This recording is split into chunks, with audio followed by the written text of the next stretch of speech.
தஞ்சாவூர் மாவட்டம் ஆலந்தூர் அருள்மிகு ஸ்ரீ கருடையா ஐயனார் ஆலய தேரோட்டத்தில் ஏராளமான பக்தர்கள் கலந்து கொண்டு தேரை வடம் பிடித்து இழுத்தனர்.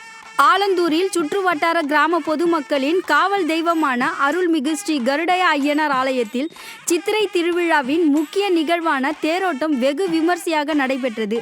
இதில் ஏராளமான பக்தர்கள் கலந்து கொண்டு பக்தி கோஷங்களுடன் தேரை வடம் பிடித்து இழுத்தனர். திரளான பெண்கள் கும்மி அடித்தும் கும்மி பாடல்களை பாடியும் ஐயனாரை வழிபட்டனர்.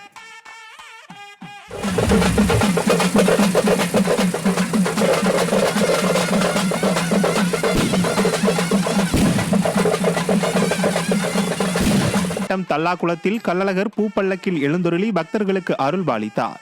தல்லாக்குளத்தில் உள்ள ராமநாதபுரம் சேதுபதி மண்டபத்தில் கள்ளழகருக்கு பல்வேறு வகையான அபிஷேகங்கள் நடைபெற்றன. இதனையடுத்து மல்லிகைப்பூ, சம்மங்கி, கனகாம்பரம், ரோஜா, துளசி ஆகியவற்றால் அலங்கரிக்கப்பட்ட பூப்பல்லக்கில் தல்லாக்குளம் கருப்பண்ணசாமி கோயில் முன்பாக எழுந்தருளினார்.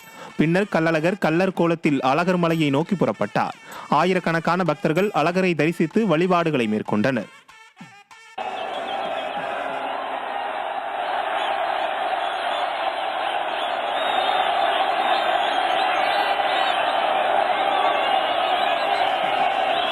மாவட்டம் எடப்பாடியில் பிரசித்தி பெற்ற பிரசன்ன நஞ்சுண்டேஸ்வரர் கோயில் சித்திரை தேர் திருவிழாவின் நிறைவு நிகழ்ச்சியாக சத்தாபரணம் வெகு விமர்சையாக நடைபெற்றது. ஆயிரக்கணக்கான பக்தர்கள் திருத்தேரை வடம்பிடித்து இழுத்து நிலைநிறுத்தினர்.